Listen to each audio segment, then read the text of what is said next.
Morning, and welcome to the Board of County Commissioners Agenda Setting Work Session for January 21, 2020. I am John Hutchings, and to my right is... Time answer. Gary Edwards. Robin Courts. Romero Chavez. Thomasina Cooper. And on the bench. Brian Dominique. So thank you for that, and starting right up front, today the 21st, there is no Board of County Commissioners meeting this afternoon. We're coming into on Tuesday, whatever next Tuesday is. So starting with that, we'll start with the homeless strategies update with Keely Marino. Welcome, Keely. Hey. Good morning. Keely Marino from Public Health and Social Services. I don't know if you've heard, but we're having a point-in-time census this week.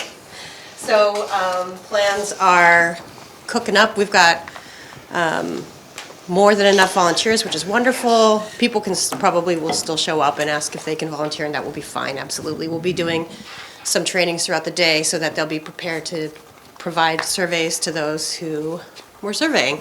So more on that next week. But I would like to report on Hazardous Weather Task Force. So last week we had a declared hazardous weather event, 13th through the 17th. And during that time, we had 886 bed nights. That means 886 beds were full for that 3-night period. So the shelters actually only remained in code blue or hazardous weather event mode for the 3 nights, 13th, 14th, and 15th. Shelter-in-place activities remained throughout the week. There were 71 extra beds above our normal bed nights at Salvation Army. They were hosting the hazardous weather event shelter beds. So Interfaith Works helped provide some of that staffing, and they were able to get 71 extra folks inside during that time. And then for shelter in place, we were able to make contact with 121 individuals within Thurston County in their encampments, giving out supplies and survival gear, able to transport one person into shelter during that time period. And then for the first time ever, Yelm reached out. So there's a group up there called Love Abounds here, and they're the ones who are hosting the point-in-time census activities up in Yelm. And they reached out asking if we could help them to shelter their people in place, because they have just a small room for people to sleep at the police station on really cold nights. But many people are out in the encampment, so we were able to provide Yelm folks with blankets, hand warmers, gloves, bungee cords, that sort of thing. So kind of, it's sad that we have to keep people sheltering outside when it's freezing cold, but good news is that the shelter-in-place activities are branching outside of the core of downtown Olympia and the outskirts, Lacey and Tubwater, et cetera. So There's homeless in outside of the downtown Olympia? yes. Oh, that's good to know. And kind of cool is that a small group of folks from Yelm have reached out to me asking if Yelm can be part of the Regional Housing Council. Oh, yeah. So I'll be working on that behind the scenes and talking with the people and seeing what they really want to Excellent. do. Anything, Commissioner? Thank you, Keely. All right. Start counting.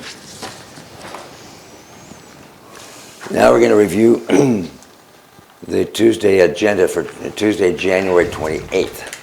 Next Tuesday, we'll call the meeting to order. At 5:30 p.m. because this one is going to be That's going on to be Carpenter Road, an offsite on the the Washington Farm Bureau, Farm Bureau building located in Carpenter Road. Yes. at 5:30 p.m. A regular meeting, Regular meeting. 30 days notice. Yep, all that has been done. Good. Is aligned with the changes in the code that you passed late last year. Good. And we'll have the Pledge of Allegiance led by Vice Chair Commissioner Menser, and then approval of the agenda and the board meeting minutes from the 14th. And then we begin with presentations, and the first one's African American history. Yeah, this is an opportunity for the board to proclaim the month of February as the African American History Month. And that is aligned with the nationwide effort related to this particular month. Ms. Thelma Jackson will be in attendance, and I believe we have other guests that might be attending. I don't have the names at this point, in order to receive the proclamation. That's beautiful that Thelma will be here. Commissioner Edwards brought to my attention the agenda at the top says 5:30 p.m. and it says presentations at 5:35, but in the middle it says call the meeting to order at 2 p.m. Yeah, Can we get that fixed? Well, I mean, I know we can't, it's rhetorical, but thank you. We'll fix that. Thank you. Anything on the African History Month? That's the purpose of reviewing the agenda week in advance. Yes. Thank you. Commissioner, anything on the presentation? No, Okay. sir. Next is public defense. Yeah, in an effort to, this is reaching out to the community and have the opportunity for the community to learn more about the business. We have 3 presentations for you. One is done by the Office of Public Defense. Patrick O'Connor will be giving a presentation of about 10 minutes related to his business and overall what his office does for the community. The next presentation is by Public Health and Social Services. Keely Murnau will be... Oh, hang on. That's not on my agenda. Is it on yours? Ours is blank. After public defense is blank, then it goes into pretrial. So, okay, sorry. Not a showstopper, just a, what? The spot's there, as if there was. That's how come we review it, right? My copy is full, so I apologize. Could be the county manager, that's why it should be. Yeah, so anyway, so let me walk you through what the presentations that we have. Please. So, I apologize for that misstep. So we have 3 presentations right after the proclamation of the African American History Month for February 2020. We have a presentation by Patrick O'Connor again, describing the functions of the Office of Public Defense. So this is just an opportunity for the public to understand what they do for the community. The next presentation, perhaps it's not in your agenda, is a presentation by Public Health and Social Services, and again another 10 minutes, where Keely Murnau will provide an overview of the Regional Housing Council. And that is going to be key because, as you may know, the regional transition site the county has put as a potential use for address homelessness is located just down the road where the meeting is going to be located. So, and Keely is going to highlight that as part of her presentation as well. And the third presentation that we have for you is Marianne Clear, the Director of Pretrial Services, will also give a presentation about 10 minutes as to what her office does and some of the services related to pretrial services to those involved within the law and justice system. So those are the 3 presentations that we have lined up for you. Do you have any questions? No, it's a good lineup. Suggestions? Any questions, comments? Anything? Good. Thank you. Do you have any other blanks on your agenda after that, just to make sure that I don't? Nope. Sorry about that. No. That takes us to opportunity for the public to address the board. I would imagine we'll have some people coming in to speak. I hope there's quite a few. I We bet we already do. extended an invitation to the City of Lacey and the City of Lacey Council. After today, I will be sending the draft agenda to Scott Spence, and hopefully some of the council members will attend the meeting as well. Very nice. Agenda item number 2, county manager's update. I will follow up with any items. At this point, I don't have much. What I'd like to do is I'd like to walk through high-level reporting of all the many different departments as a result of 2019. I have some numbers that I can share with the public as well as you. Well, it seems to me at the last meeting that we did that was outside of here, we did that. You had the department directors reporting out. And is that what you're talking about? No, this is actually a more detail as to some of the accomplishments in 2019. Okay, good. That'd be very good. I like that. Thank you. Next is agenda item number 3, consent items A through F. And the first one is Public Works reclassification. Yeah, for your consideration, Commissioners, if you may recall that it was a reorganization with Water Resources, was moved from CPED to Public Works, and it was assigned to the Tim Wilson as the manager. So as a result of him taking this larger role, the position he used to hold used to be the noxious weed and lakes manager position, remained vacant. So the department has gone through the process of assessing what will be the best way to utilize this vacant position, and they have concluded they would like to reclassify this position from the noxious weed and lakes manager position to a noxious weeds and lakes to a noxious weeds specialist one. And that is more of a support role as opposed to a manager role.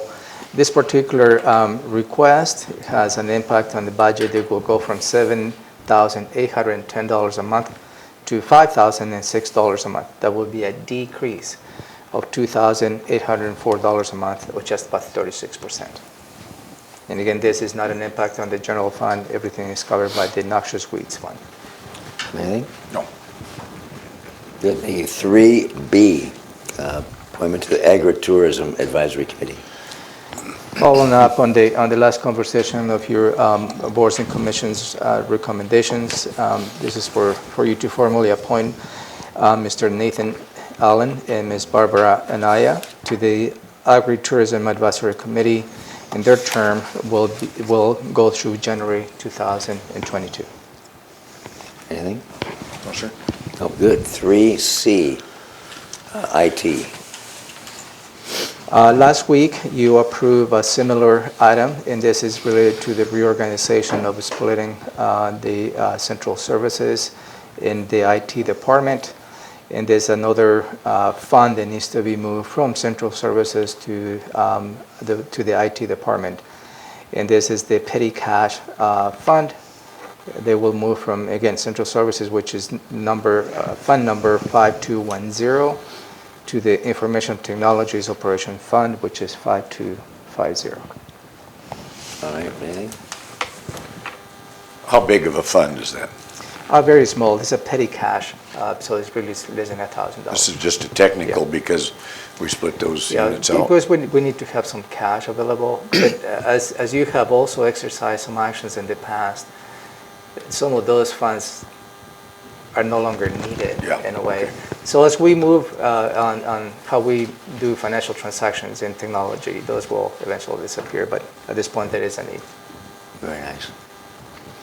3D, Emergency Services, the PALR, Private Ambulance License Renewal.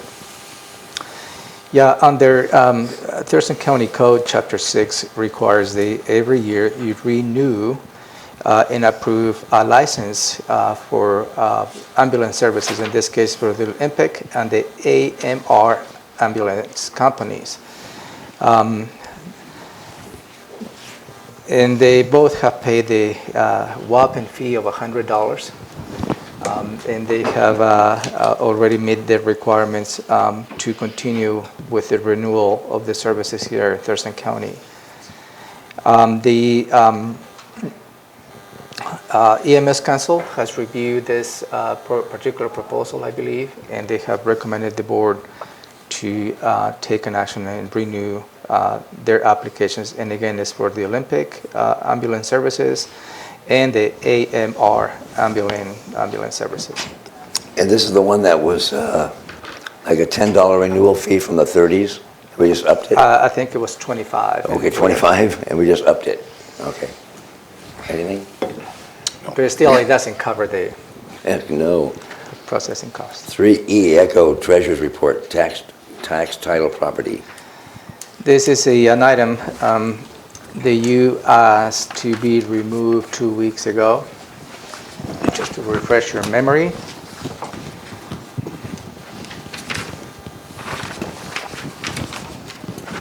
Thank you.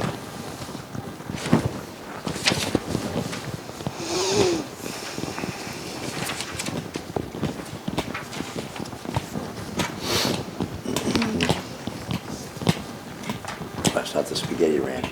The snake farm.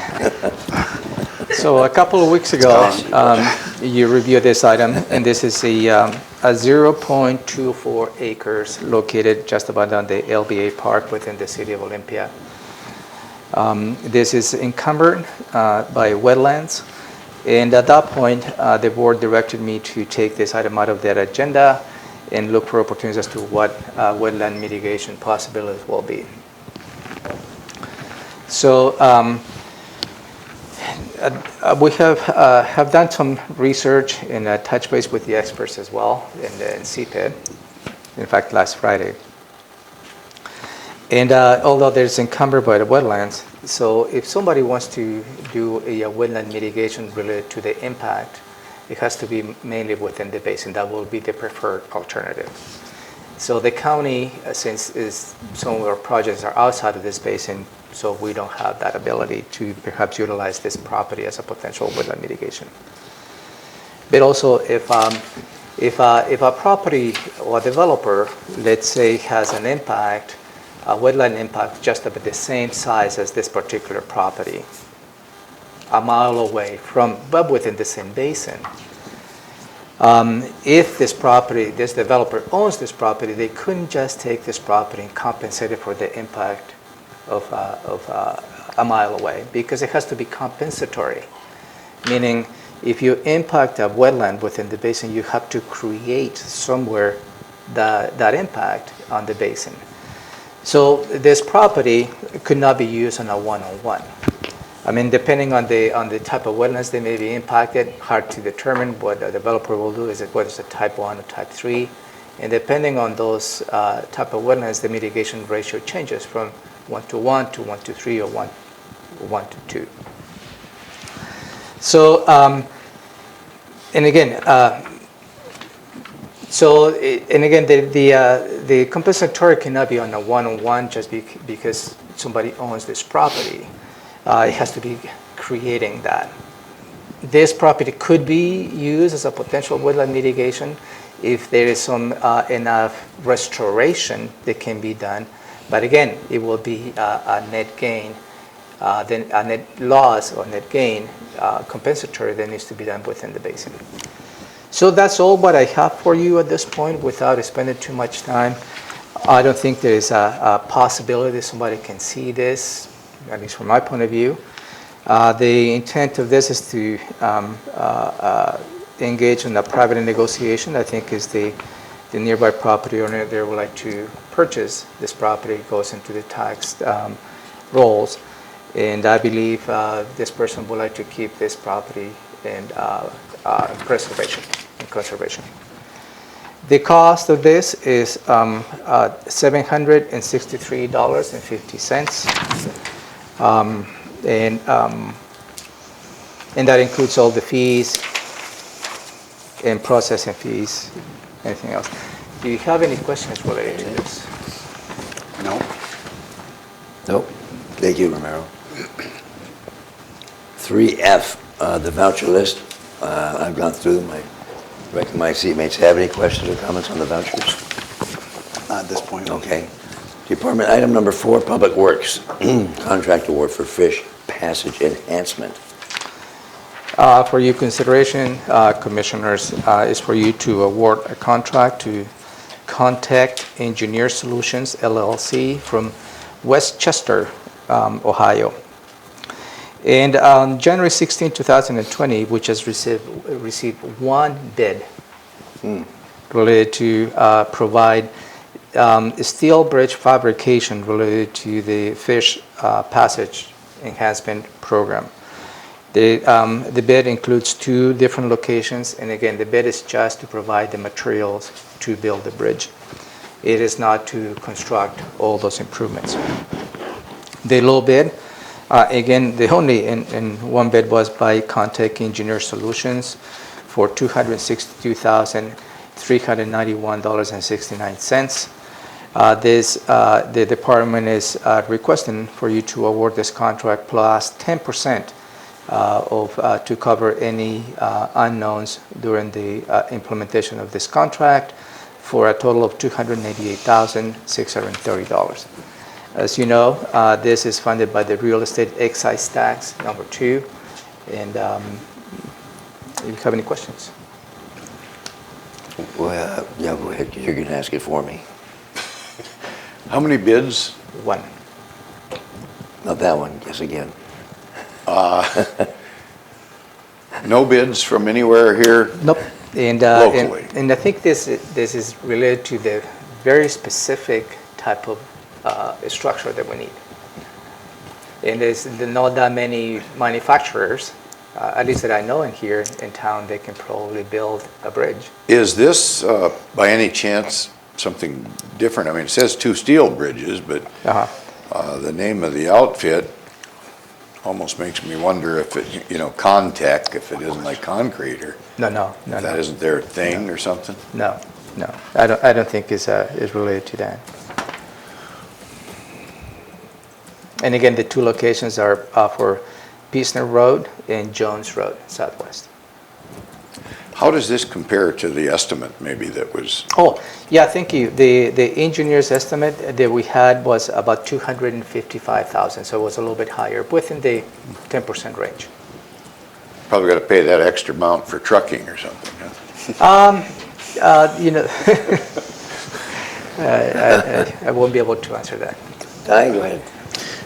I think you partly answered it, because I remember Peisner Road. My question was just, these are just execution of projects we already considered and approved. Right, And these are just right. one of the steps along the way. Yeah, and what we do is, and I think has been proven successful on this fish barrier removal projects, is we contract out the materials first.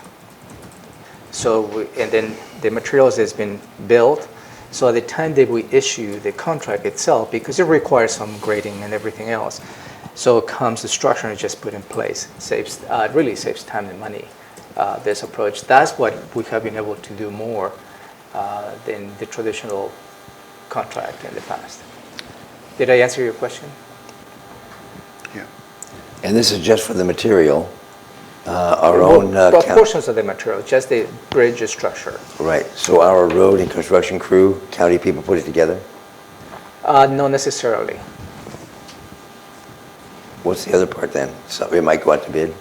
Well, because there is, when we replace most likely a culvert, requires excavation, requires the removal of a small culvert, requires the embankment to be open.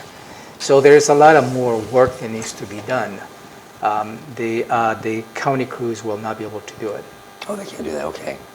All right, got it. Because, now we get into technical, because there is a restriction on the state law as to how much what we call as county forces can do on a public bidding project. Sheepers. So I think the county right now is limited to $1.8 million in labor hours that we can do in terms of, because it is intended for contractors to bid on those projects. So also is intended not for public employees to do more than what they're supposed to. Okay, good, Gary.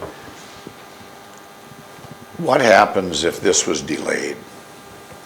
Delayed? Yeah, if this approval was delayed by this board. I mean, I'm just wondering, I'm just beside myself thinking that we can't find a fabrication outfit here in Washington State.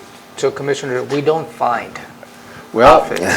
but maybe that's what's wrong here. So Maybe no, we cannot reach out to any outfits. I mean, we put as a normal bidding process as we do on any public bidding process, because we have to be very careful not to start engaging to any particular vendor to encourage them to participate in an open bidding process.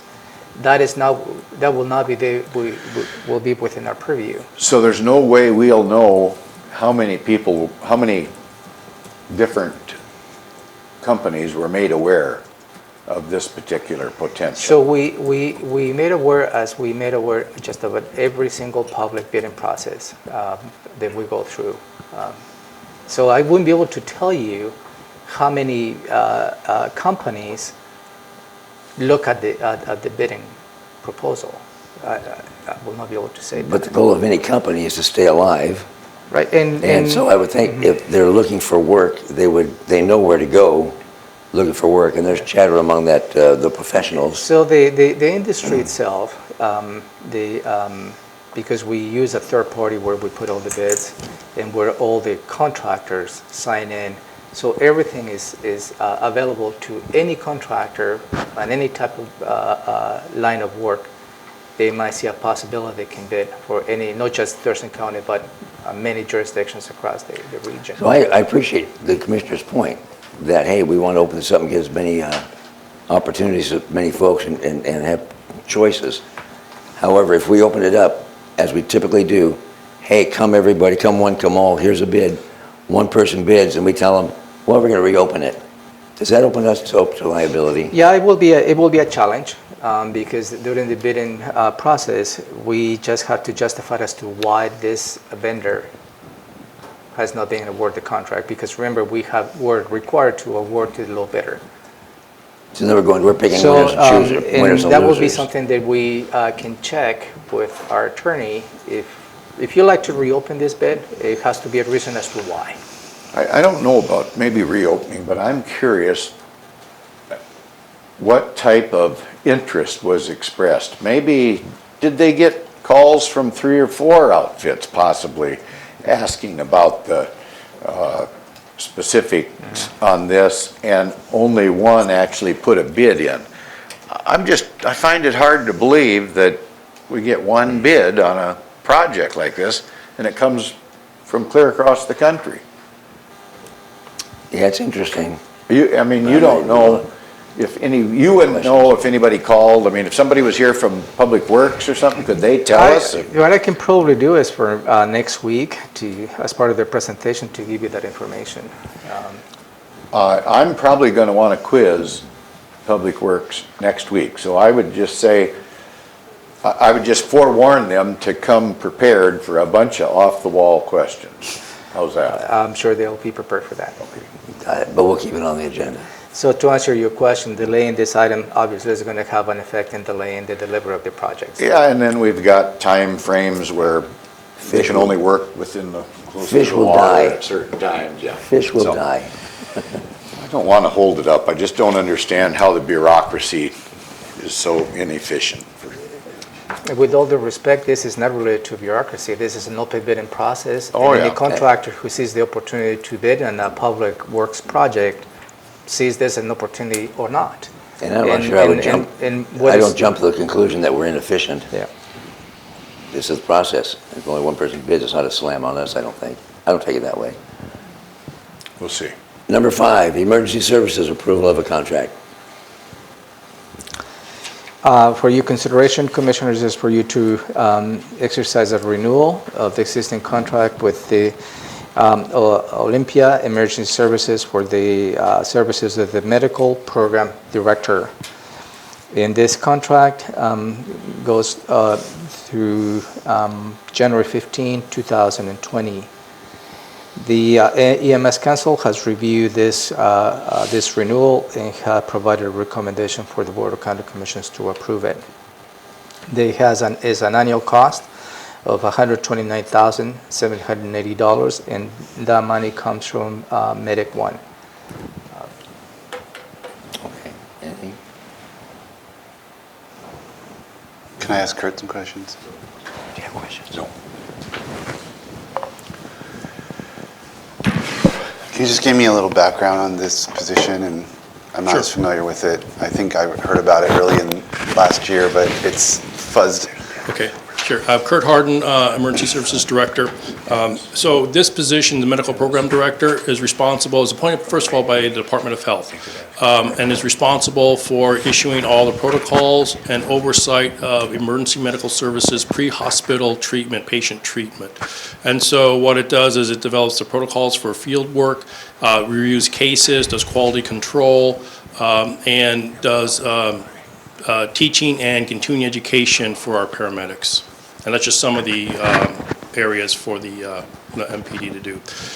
This particular contract is a continuation. The only change, we had a couple of changes. One is it's a 3% increase from the previous contract just because costs go up. And then the other piece was OES in here, they provide all the emergency room physicians, and we contract with them for the MPD. They wanted to ensure that they were not legally liable for any issues that came up from a medical lawsuit or legal challenge because of the MPD's practice, since they were not involved in setting those protocols or other areas. And so risk management and the prosecuting attorney's office both concurred with their requests, and that's one of the changes in the document as well. When you say it's appointed by the Department of Health, Correct. what do you mean by that? Department of Health The appoints. person or the position? The position is appointed by, so the position falls under RCW, and so the Department of Health appoints the medical program director for all 39 counties in Washington State.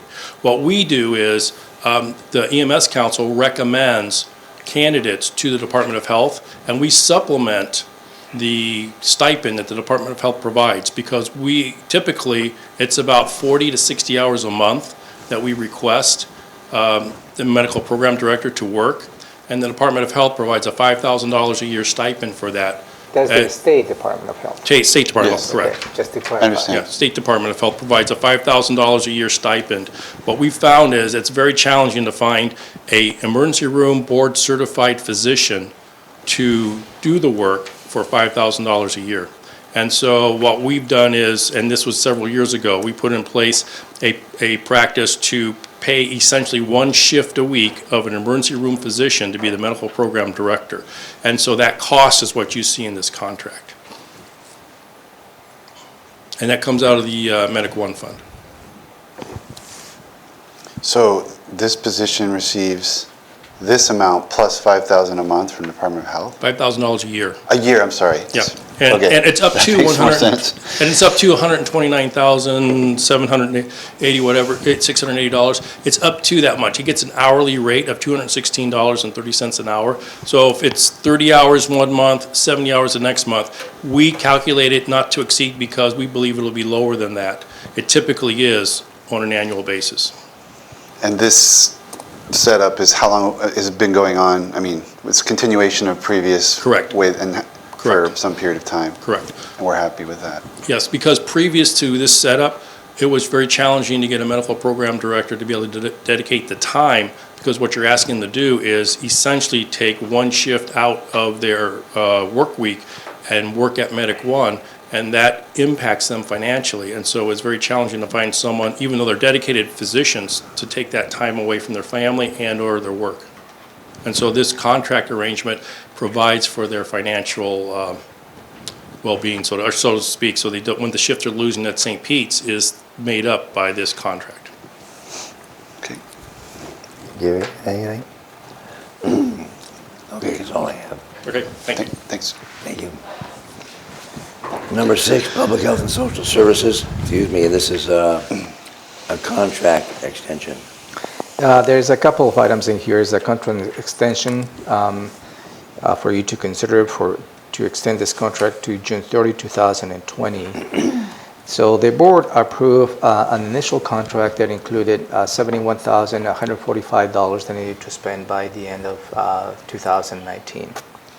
There is just about $9,000 remaining in this program, so we need to extend that contract. It will carry over that $9,000 into 2020. In the specific activities related to this program is to provide community education around oral dental health, to coordinate the school-based dental sealing clinics, which a highly recommended evidence-based approach to preventing tooth decay among children. So it's really dental health for youth. And again, it's two items in here, extended to June 30, 2020, and to be able to use the remaining dollars from the initial allocation. All right. And again, this is a grant, if I may. Anything, Ben? No. Yeah, because it's school-based, that's why it runs till June. Right. Through June, okay. And that was 6A. Now 6 B, DSHS agreement. This particular item does not have a dollar amount associated with this. This is a new local agreement with the State Department of Social and Health Services, is to allow the county to access a web-based electronic job automated system, also known as e-JAS. And some of the providers within this system is what help us to utilize on the home visiting services as part of the Nurse Family Partnership Program. And again, it's just to, as a new local agreement with the Health Department at the state, and this will go through October 31st, 2021. And again, it's just to get access to the referrals. Gretchen Thaler is here if you want to have any questions related to this request. Questions? Questions? The only question I would have, maybe you could answer it, is where does it say it's a contract with the state? I mean, it says Department of Social Health Services. Is that the state, or is that? We can add the word state if you like. Yeah. I think State of Washington clarifies for folks that might question what Okay. that is. Yeah, we can add in the description. Is that of okay? Washington. Yeah. Okay. Yep.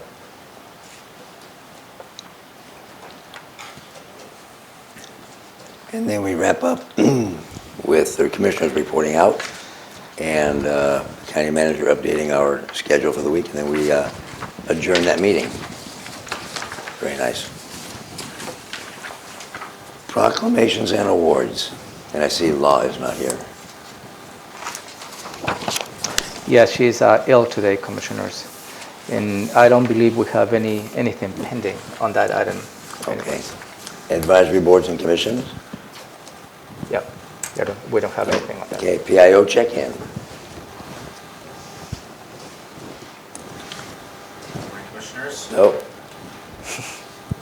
There you go. Good morning, Commissioners. I'm going to pass out a little infographic we designed that shows some of the efforts we had going on in 2019. I'll just talk you through them.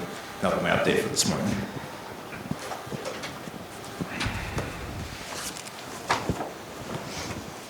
Thank you.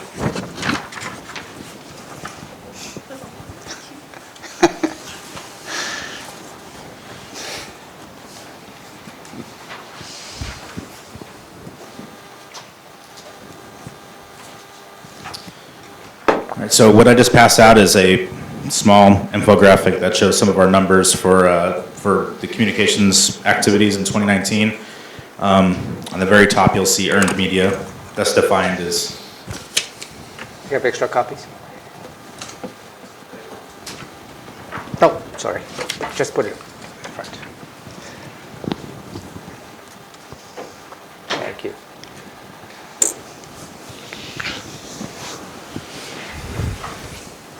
So earned media is defined as how the press is reporting about Thurston County. We break that into two categories: news releases we put out, and then the press reporting just their normal everyday reporting they do on the county. So our goal for 2019 was to lower news releases we put out. We got that down from 123 in 2018 to 90 last year. Of those news releases, about 43% of them were picked up. That was a decrease from 2018, but we did see an increase in the number of news reports that that news outlets around local community were reporting about us. So we went from we had about 17 in 2018, and we went up to 25 this year. So that's good. That means the public is interested in what we're doing. And then owned media. This is media that we own internally, content we produce and we put out to the public. So for that, we look at like events, Facebook, our social media presence, and things of that nature. So one of our goals was to increase our use of owned media resources. So we set some goals for our social media presence. We increased our followership on Facebook by 2,274. We had a goal of 2,000, so we exceeded that. So it's very exciting. And overall, we increased our social media presence by about 4,600. So we saw a big increase there. Biggest growth was on Facebook, followed by YouTube. And then, in addition to that, we increased our county news subscribers by 65%. So our goal was to go 25, so we exceeded that goal, so it's pretty exciting. And then our County Up Close newsletter, that's a quarterly newsletter we put out, winter, spring, summer, and fall. Readership of that is 52%. That stayed pretty constant from the year prior. And then we had different events we did. We did the 2 off-site meetings for the board. We did the panel discussions with the directors. We had a total of 157 people that attended those events, so we saw some good success there. And then for the pancake breakfast, we saw an increase of 101. So that was 416 people attended in 2019, and 2018, 315 attended. And then for our homepage, we have those numbers there, 137,761 unique visitors. That's people that came to the page and saw it. They're not recounted or anything. That's just unique visitors for that one person. They're only counted once. And then, any questions so far? Well, that was my only question, what makes them unique? But you just explained that. Thank you. So if I go back a different time, it knows that I'm not unique? It does. It counts those numbers too. We have the total number of people who visit and then the unique visitors. So it breaks it out like that. So I can see how many people have visited the homepage altogether, and then I can see how many unique people visited based on, their IP address and things like that. Okay. So is the unique visitors, is it static or is it climbing or? It's gone up. It went up about 11,000. So last year we had about 117,000 in 2018, and then in 2019, 137,000. So we're seeing more use of our homepage steadily growing. Very good. And then for paid media, this is media that we pay for. This includes like content that we'll have Thurston Talk come out and write about, paying for advertisements on social media to get the word out about events and things like that. So that's the graph right here. This pie chart breaks down like where our money was spent at. The only thing I really want to point out here is we had 27 social media boosts, and this came out of the PIO budget. But we also had other boosts that departments and offices paid for out of their budget to run on our county page. And that's a benefit to not only them, but also us, because that gets more people seeing the content we're putting out on social media, and we get followers that way. So.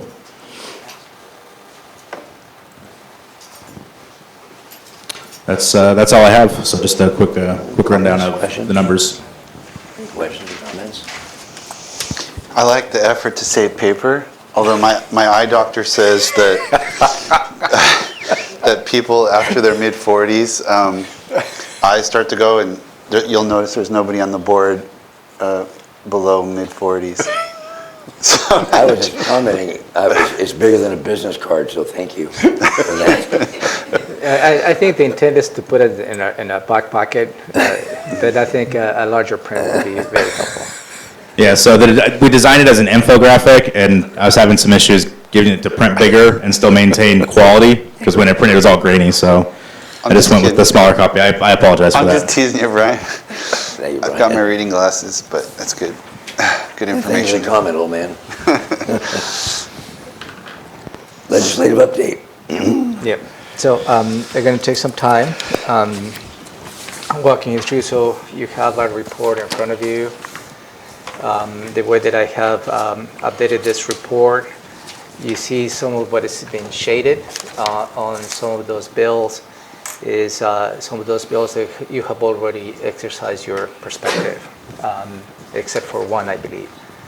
So I'm going to walk you through, for those who are shaded, briefly what it is, highlight your position per se, and maybe you want to change it or not. And then I'll walk you through some other bills that we have been tracking that perhaps may have an influence, or perhaps you may have an interest that you may want to weigh in. So beginning from the top, the Substitute House Bill 1519, that's concerning the rights of individuals experiencing homelessness, is in the House appropriation, and you weighted as opposing that bill.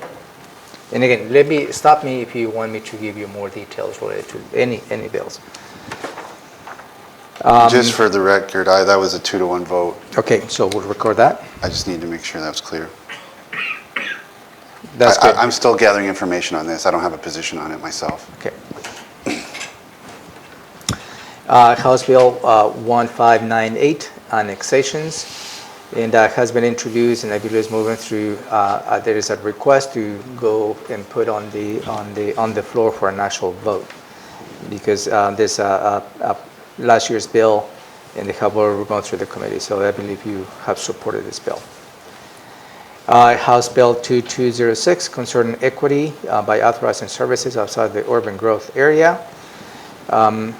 I believe you had a discussion on this, is how the cities can expand the services of urban services into the rural area, and I believe your position was neutral on this bill. House Bill 2230 and Senate companion bill, Senate Bill 6080, and that modifies old bill 2014 bill 1287 related to property owned by federal recognized tribes, and that is related to those properties owned and fee by the federal recognized tribes, and they have a tax exemption if they justify there is an economic development. This is not related to any trust lands associated with that. So I believe your position in this was neutral. House Bill 2275, that was concerning certain illegal discharges of sewage water into Puget Sound. And this bill outlines the penalties related to sewage spills, the same as when it's oil spills on the Sound. And I believe your position was also neutral on this bill. I intended to check in with Lot staff, and I've inquired and haven't had a chance to have that conversation. I'll report back once I do.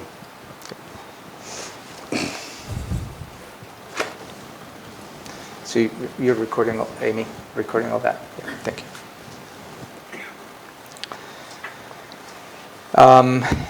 House Bill 2282, that is related to creating a grant for converting unused public buildings for housing for homeless individuals. I believe it was support on a 2-to-1 vote. The next bill that I have for you is House Bill 2293, and this is accepting election security information from public records disclosure. I have checked with the county auditor, and the county auditor is in supportive of this bill. And what it does is it holds as a public records the continuity of operations plan for elections operations and security audits, security risk assessments, or security test results related from physical security of cybersecurity during elections. That is proposed to be held as a public record, from public record. Also excludes those portions of records containing information about elections infrastructure, election security, or potential threats to election security. The public disclosure, again, will abstain to release those records. So in support. Any comments on that?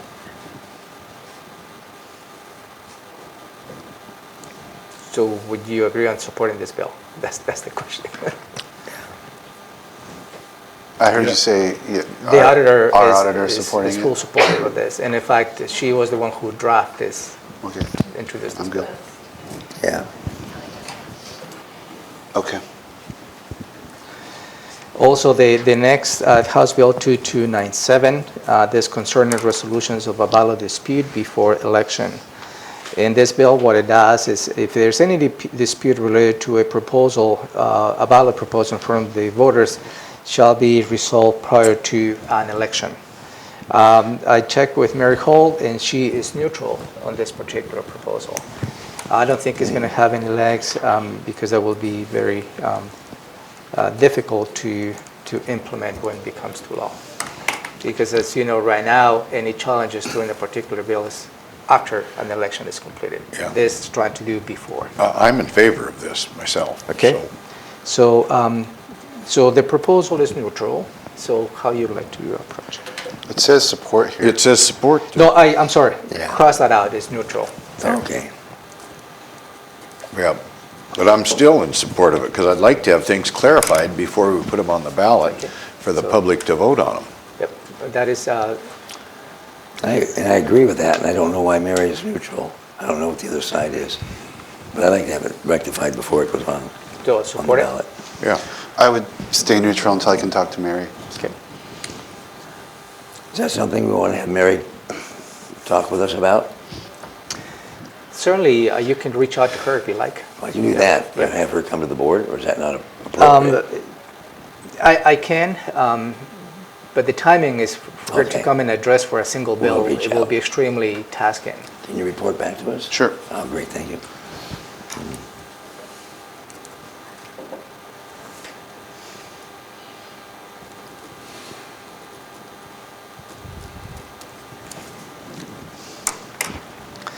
So the next bill is House Bill 2311, Senate Bill 6272. And over the weekend, I came across two additional bills. There is none on your report associated with the same bill, which is Senate Bill 6335 and Senate Bill 6453. So what all those the four bills really attempt to do just the same thing. It modifies the state greenhouse gas emissions reduction targets to 45% below the 2090 levels by 2030, 70% below the 1990 levels by 2040, and 95% below the 1990 levels by 2050. Currently, those levels are by 2020, overall green gas emissions in the state shall be reduced to the 1990 levels. By 2035, the green gas emissions in the state must be reduced to 25% of the 1990 levels, which is a change at this point, increases to 70%, 45%. And by 2050, the current regulation, the overall gas emissions in the state must be reduced to 50% below the 1990 levels, but this new proposal will reduce by 95%. So that's the difference between the bill. Also establishes a net zero greenhouse gas emissions target for 2050 for state governments only. Directs the Departments of Ecology and Commerce to include certain additional information in their biennial greenhouse gas emissions report to the governor. It requires the state agencies to report on their short-term and long-term strategies meeting greenhouse reductions emissions. So the other two bills that I mentioned that is not in your report is Senate Bill 6335 and Senate Bill 6453. So briefly, the Senate Bill 6335 adds a climate change goal in climate change in neutral hazard resilience elements to the planning requirements of the Growth Management Act. So what it does is does the same, but this bill introduces the same requirements under GMA, different. And in Senate Bill 6453, also add this climate change, specifically the climate change goals, as is just stated, into GMA. There seems to be a lot of bills related to this, and as part of the county's legislative agenda, you agreed to support any type of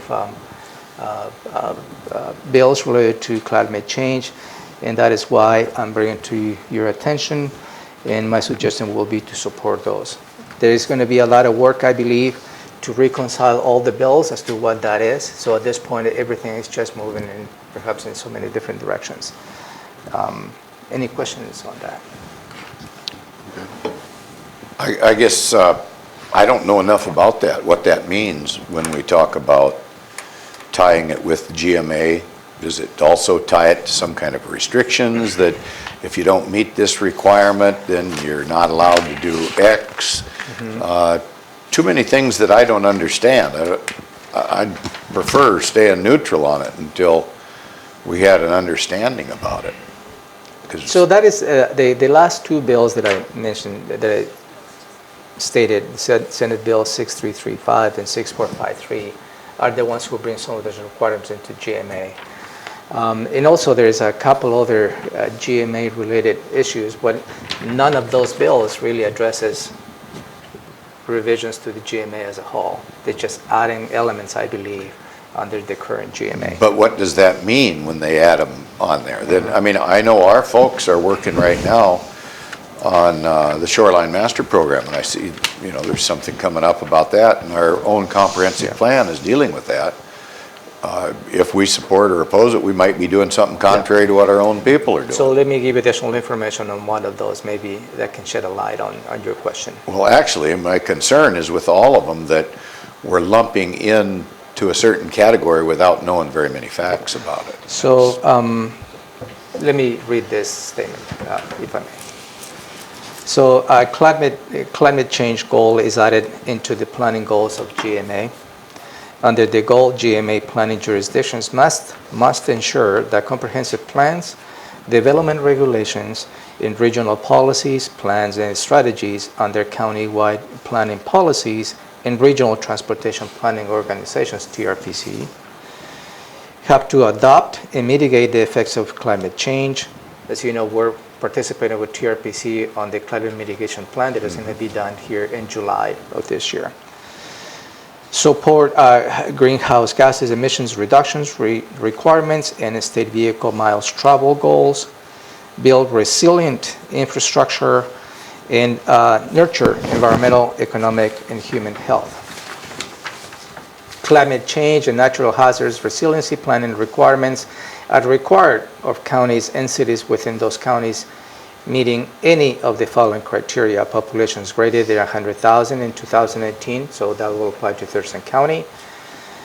Populations greater than 200,000 in 2018 also applies to Thurston County, and with an unincorporated population of less than 40,000. So that puts the requirements as to who needs to do that.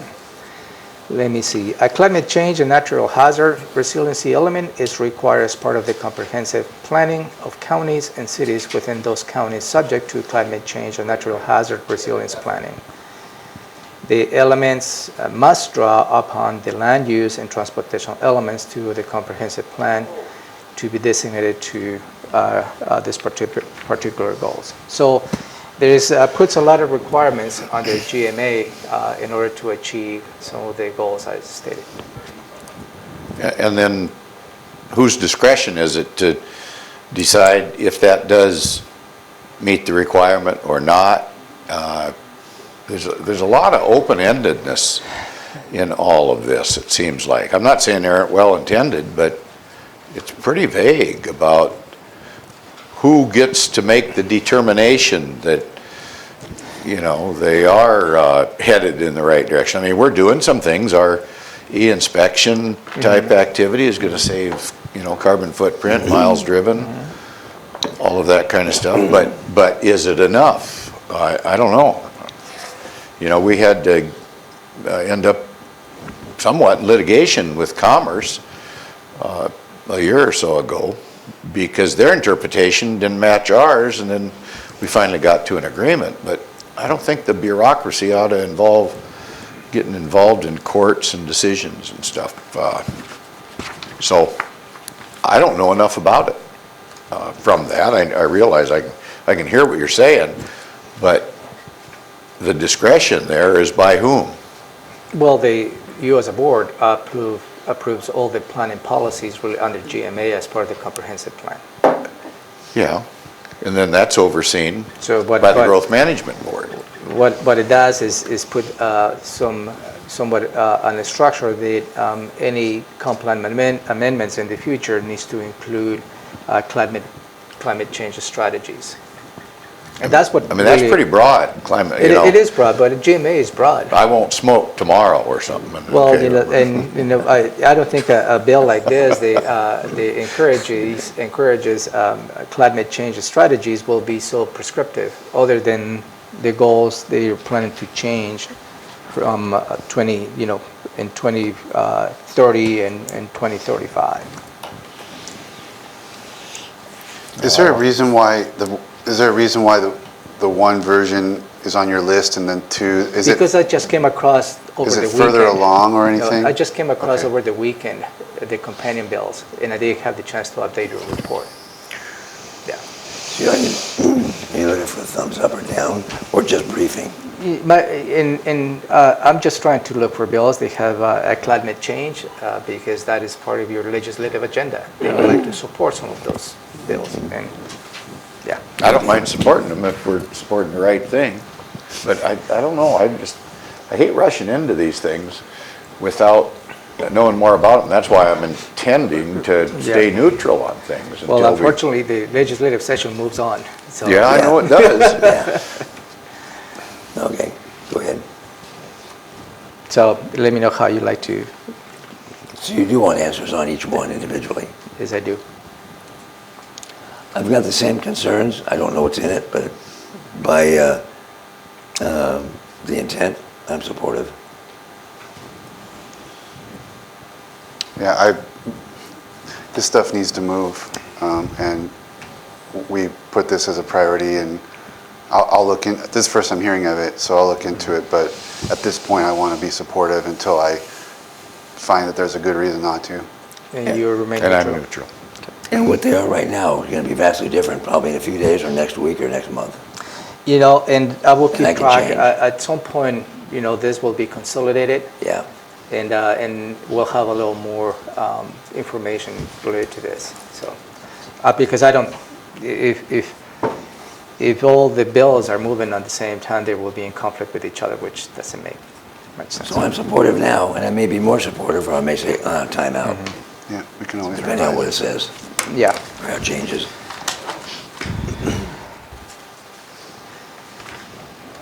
So the next one, also related to the comprehensive plan, that's House Bill 2342. And what this bill does is aligns the update of the comp plan amendment to the update of the shoreline master program. So right now, we need to, let me get my notes in here.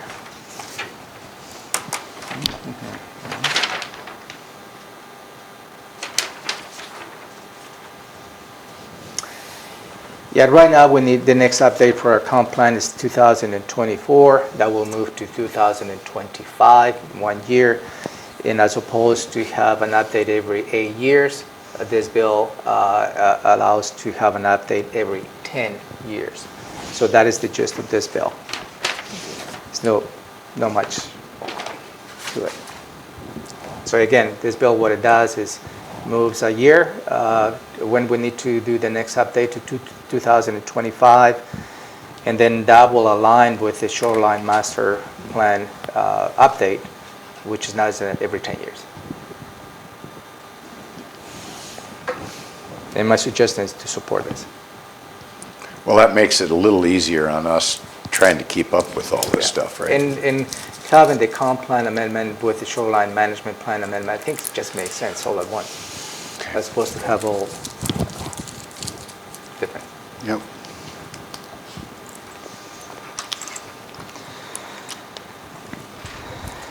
House Bill 2384, and that is related to proposed tax breaks on property taxes to property owners who, or nonprofits who are providing rental housing for very low income households. And this particular bill, it has to be, again, for nonprofits, and they have to meet certain criteria as to how those dwellings can be qualify for tax exemptions if they actually provide rental assistance for individuals in need. Is there a time limit on that, or they have to have someone, the tax exemption, is it forever, or is it 10, 20 years while they have someone living there, then it's open up again, or they don't provide for It doesn't have a sunset date. Okay. And when it refers to exemptions, is it total exemption?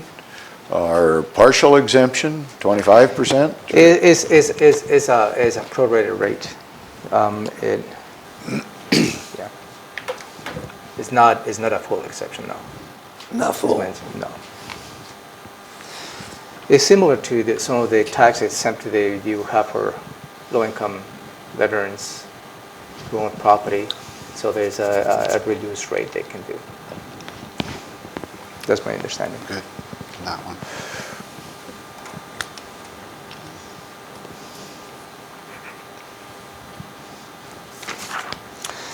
House Bill 2388 and Senate Bill 6472 seems pretty straightforward, and this is just clarifies the definitions of homelessness and revise the title of homeless to experiencing homelessness, and the definition is means an individual living outside or in a building not meant for human habitation or which they have no legal rights to occupy in an emergency shelter, or in a temporary housing program that may include a transitional or supportive housing program, and habitation item limits exist. And also defines includes on the definition youth experiencing homelessness. So it just puts a little more substance as to how. What does it say about youth? I know in the schools, there's a lot of couch surfing. So it does, including circumstances such as sharing the housing of other persons due to loss of housing. It does include that. Economic hardship, fleeing domestic violence. So it puts a little more substance to the definition of homelessness. Commissioner.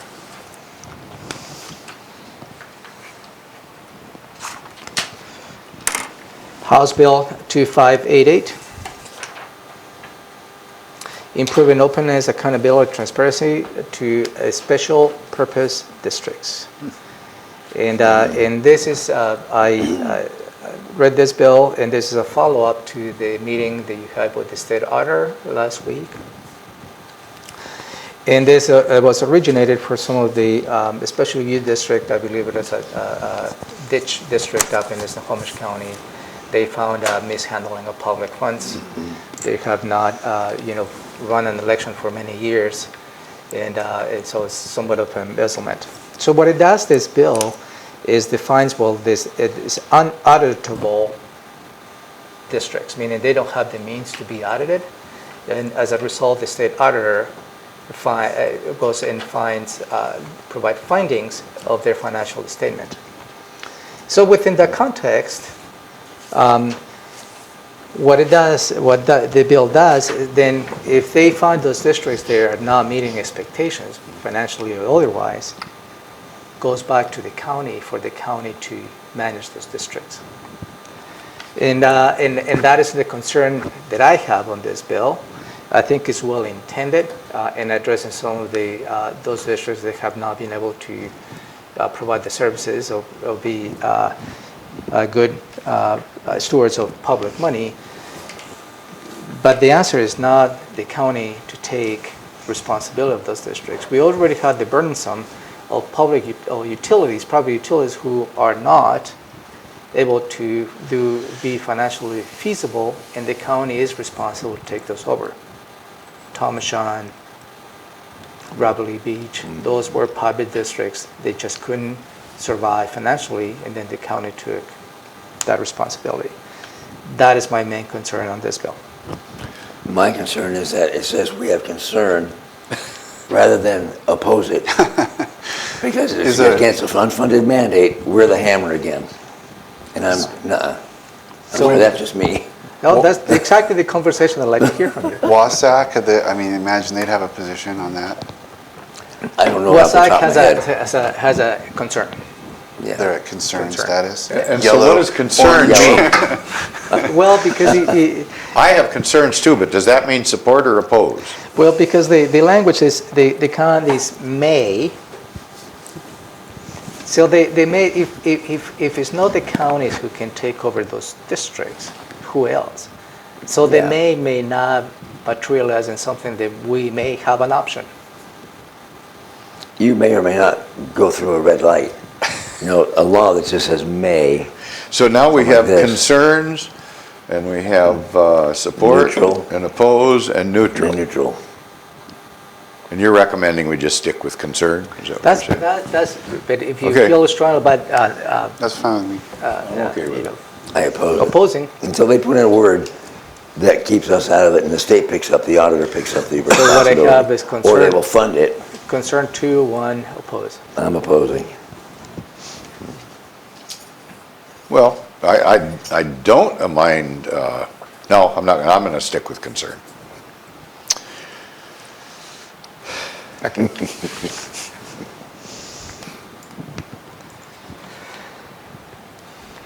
On the other side of the report, the Senate, substitute Senate Bill 5270. And that's concerning the dates and timelines associated with the operations of the state primary elections. So what this bill does moves the primary elections to the third Tuesday in May, and also moves the candidate filing period to the third week in March. And so it's really just moving the primary election a little bit early in the year. The state county auditor supports this bill. Filing in March, primaries in May? So what it does is moves the candidate's filing period to the third week in March. It moves the primary election date to the third Tuesday in May. For state or Fed, not county. Primary elections. So because the presidential election was already in place is in March. The presidential election. This is for the state offices. State, but not local. Well, all inclusive. I think it spelled it out differently in the bill itself. No, all inclusive, because we wouldn't have primary elections for just state-run offices, and local offices are different. I believe it's for everything. Are you looking it up, Thompson? Thank you.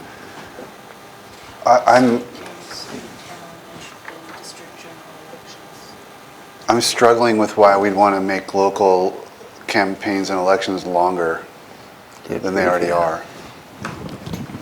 What's the Yeah, justification? that's a good point. I don't know what the justification is.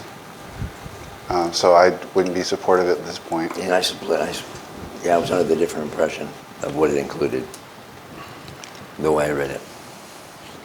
That sounds like a bill written by someone who hasn't run for office. A staffer maybe came up with that.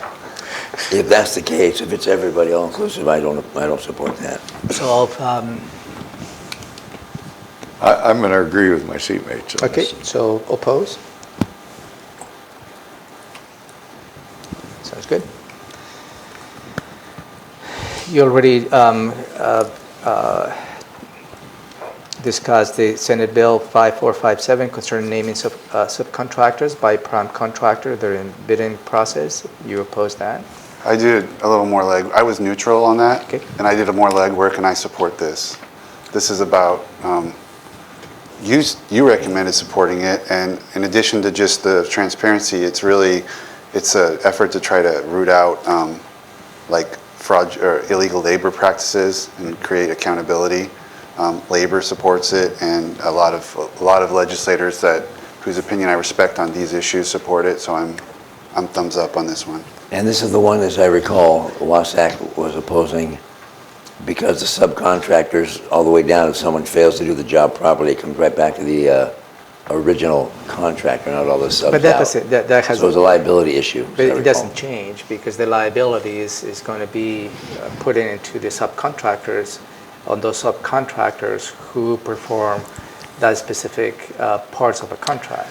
Like the Bertha tunneling in Seattle. Yeah. So the liability came all the way back to To the the- city and the county. No, for instance, if the way right now is, let's say you have a main contractor X, and that main contractor X submits a bid for $200,000 to provide the services of building bridges, just to make it a little closer. I'm listening. But the main contractor may have a supplier as a sub that provides the materials, right? And at this point, the main contractor does not have to put in their bid what subcontractor will have to provide the materials. What this bill does requires to put the subcontractor's name in the main bid, so the government knows who is providing the materials. But also, I believe, in terms of the liability, then puts the liability on the subcontractor for that specific portion of the contract as well. Because whereas right now, the liability goes back to the main contractor. That is my understanding. But the State Association of Counties is still opposing this, is that right? Yeah. Yeah, what is your understanding of it? Can you explain anything additional? Just that the process is supposed to be better designed. If one of the subcontractors is using illegal labor practices, and I don't know exactly how the litigation unfolds in lawsuits, it's just my understanding is this is an effort to tackle situations where labor laws are evaded because of the subcontractor is not identified, and somehow this is this process will help making sure that down the line in the execution of the contract, all the labor laws are followed. Wow. Whether it's not paying overtime properly, or any number of things, not reporting, not paying, all the different requirements. Two different tactics or concerns in that So, bill. Mr. Anderson. and this is And it's only, a balance. And this is only for projects $1 million and above. So it's Big projects. Big projects. Yeah, and So let me read you a con statement, okay? The con statement on the bill is this should be vetting through the Capital Projects Advisory Review Board to determine the right approach. Mandatory bid listing of all subcontractors is not the right approach, and it has been demonstrated not to be a cost-effective method. The trend is to go away from this type of approach. 48 states do not have mandatory listing of subcontractors, and neither does the federal government. If subcontractors must be listed on a contract, it will require a large amount of work for contractors. It is already difficult to figure out what bids are low and responsive, and this will add additional complexity to this issue. The bill will not impact apprenticeships. The state has rules on apprenticeship utilization that are already in place, and it is in the best interest of the contractor, whether they are a prime contractor, subcontractor, to hire an apprenticeship because they cost less. That's the con statement. I couldn't gravitate what the specifics of that is. do you have a pro statement there handy? Yeah, the pro statement is this only pertains to larger public works projects, not smaller ones, about $1 million projects. In some public works bids, when bids come in a low level, but after the bid is accepted, the contractor changes the subcontractors and things change in the project. That was my concern. Currently, contractors can include a subcontractor bid and then bid shop after they receive a contract for a better deal, which deprives the public of fair competition. Bid shop hurts are subcontractors who are trying to make a living and provide opportunities for workers and apprentices. The money saved by bid shopping does not go back to the taxpayers. It is pocketed by the prime contractor.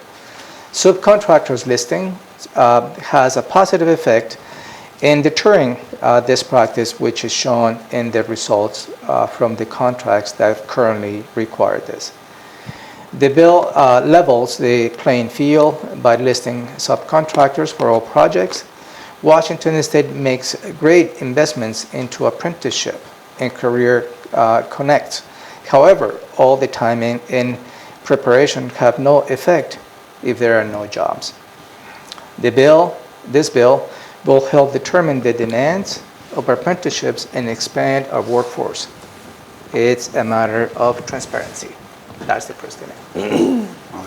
I guess one of my concerns on this is we're not allowed to take into consideration past performance anyway when we're doing bids. No.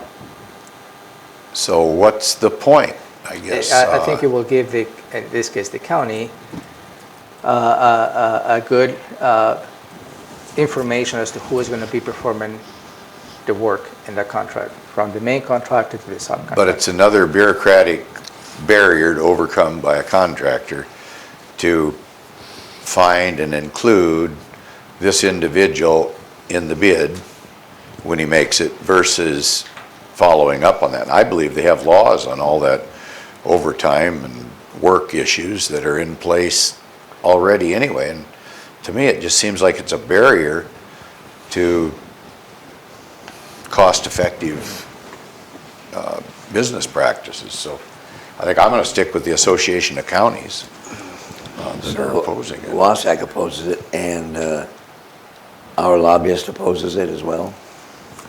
Our lobbyist? Our lobbyist, she doesn't have a position. She had a position No, on this? she shouldn't have a position. Okay. She just brings the issues and provide perspectives. Is your position what really matters? Because I opposed it for the liability issues, but hearing what Ty says about the employment practices, yes, it does, and I agree with Gary, it does put onus on the contractors. But I'm more inclined, I'm going to say neutral until I see how this forms out. So now, so we have support, neutral, and oppose. What will be the direction that I give? I think that defaults to neutral, I Yeah, it guess. is, yeah, opposed to. Gary and I a little cancel bit each neutral. other out. Okay, neutral. Yeah. There you go. Thank you. Concerns, mean it you won't- could put neutral concerns on it. It doesn't mean it won't change, it doesn't mean that, I won't change my mind, Yeah. but just based on that, I've got concerns. enough. I'll contact WASAC and get more clarification too. 6125, pretty simple. This is concerning post-retirement work in an elected city or county council position.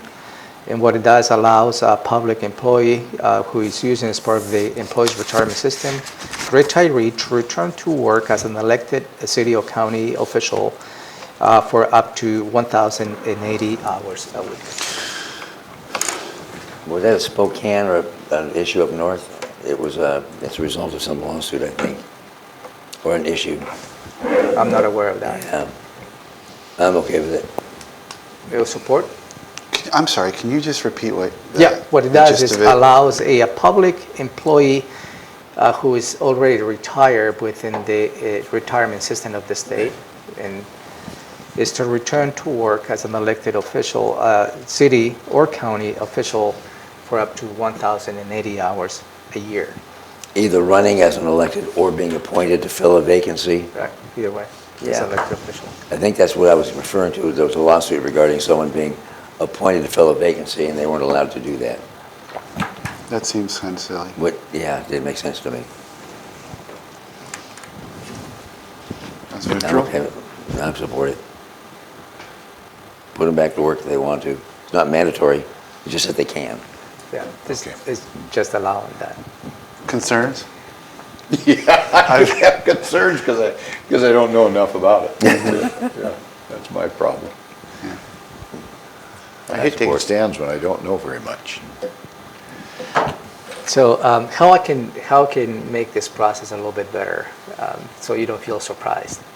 The thing is, Can you understand it for them? everything is moving so quickly. And in fact, as I finished this report on Friday, and over the weekend I got a lot of feedback on bills that are coming up. They have hearings this week. Yeah.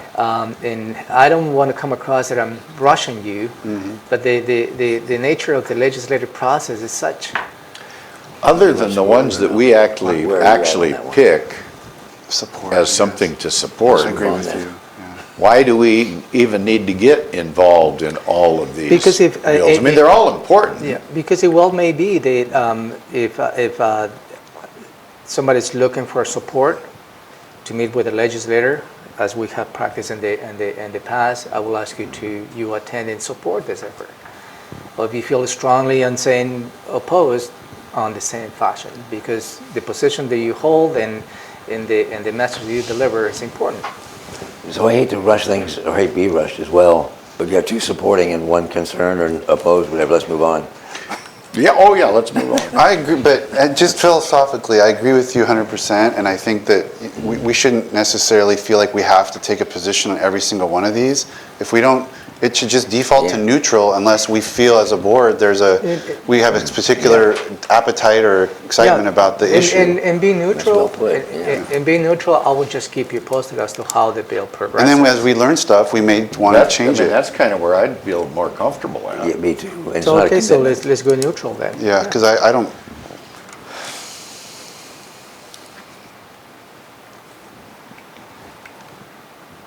The next, Senate Bill 6126, and you support that, allowing a councilmatic local sales tax for affordable housing. And the councilmatic, that is That's the correct right word. spelling. Council Manic, Manic. When did I spend time in seeing councilmatic or councilmatic? So councilmatic is an old English word. interesting. Crazy. It's an Well, old we are. English Some word. people have told us that. I saw if it too many places for it to be a typo. on state law, serious? it has both. Councilmanic and Wow. councilmatic. They're both real words then. Both are real words. Matic and manic. So, whew, did I spend time on that one? Okay. Senate Bill 6134 concerning the state reimbursement for election costs. You support that? So the next one, that is 6147. And that is related to the last item that you have on your report, which is Senate Bill 6273. So let me begin with the Senate Bill 6273. And that is creating exceptions from shoreline permitting requirements for single-family residential protective marine bulkheads. Okay, that was the Senate Bill 6273. Senate Bill 6147 is the totally opposite to that. It puts more restrictions. So let me read you this Senate Bill 6147.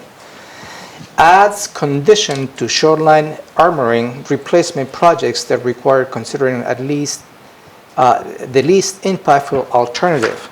So in the least impactful alternatives will be remove the hard structure to restructure into a beach, remove the hard structure and replace it with a soft structure, and remove the hard structure and replace it with a hard structure located towards the existing structure, remove the hard structure and replace it with a hard shoreline structure in the same footprint as the existing structure.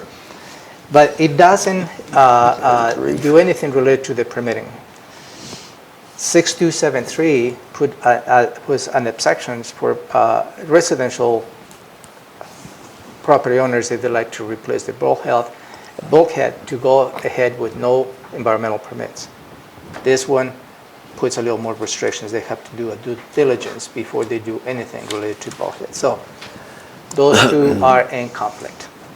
And I remember a conversation regarding fresh water versus salt water, and we're neutral. Apparently, at this point, we're neutral on both of those. That will be my suggestion, because at some point those two bills needs to be reconciled. Yeah, okay. I'm good with neutral. Okay. Yep. I support 6147 for sure. 6147. Yep. And I'm still looking into, So I have two neutrals and one support, right? Okay. supported by Puget Sound Partnership and Right. the work I'm doing with Alliance for Healthy Absolutely. South Sound is, And absolute neutral on 6273. 6273, you discussed that you're going to remain neutral on that. But I'm fine for now. I'm still Okay. trying to get the lay of the land on that one. 6196. This is creating a homeless impact grant program. The county is not eligible for that. What it does, and let me read you the new section of this bill, is subject to the availability of amounts appropriated by this specific purpose, the department, that will be the Department of Commerce, must administer a homeless impact grant to provide to city and county chambers of commerce. Who those individuals, they have businesses, they may be affected by the homeless population, they can access this grant to address all of that, whether it's cleanup, public health related issues. This is coming out of the governor's 300 million or what? It doesn't have a financial bill yet. But it's states, not, the counties aren't going to be required to. No. grant money The for it. state is supposed to be developing a grant program. The state, For the city and county chambers of commerce to access those grants. yeah, okay. I'm all for that. That's what my suggestion is to support, but, Yeah. It's fine. okay. Almost there. I only have 20 more bills. I'm serious. Senate Bill 6212, and this is related to the authority of counties and cities to exceed the statutory property tax limitations related to affordable housing and ownership. I think you still have this option. So I would recommend to be neutral, because when I was reading this bill, I just couldn't make sense to what they're planning to do, to be honest with you. So my suggestion will be to be neutral until That's I figure more from it. 6212. That's 6212. I heard about, we've had the discussion about the property tax and what tie it to inflation, what flexibility could be, embedded into it. And one thing I heard over the last week was a proposal that would say, which might be this bill, if you could go above the 1% cap if you were targeting the money toward housing or climate change action activities, specifically those. So I don't know if that's what this is about, No, the summary of the bill. because you said housing. Yeah, it says funds from the Affordable Housing Property Tax Levy, this bill, may be used for affordable home ownership, owner-occupied home repair, and foreclosure prevention programs for low-income households. Low-income households are defined as a single person, family, or unrelated persons living together whose income is 80% below the median income. And so it's very vague. I don't think it's the same bill as you But described. it said may, Yeah. not must or shall. So it's a tool. It's a tool, but Don't state tell me how to spend my money, or the taxpayer dollars. That's up to us to decide. so my suggestion will be to change from support to neutral. I'm good with Yep, neutral. I'm good with that. I can look more into it myself. Yeah. I'm not just hearing about it.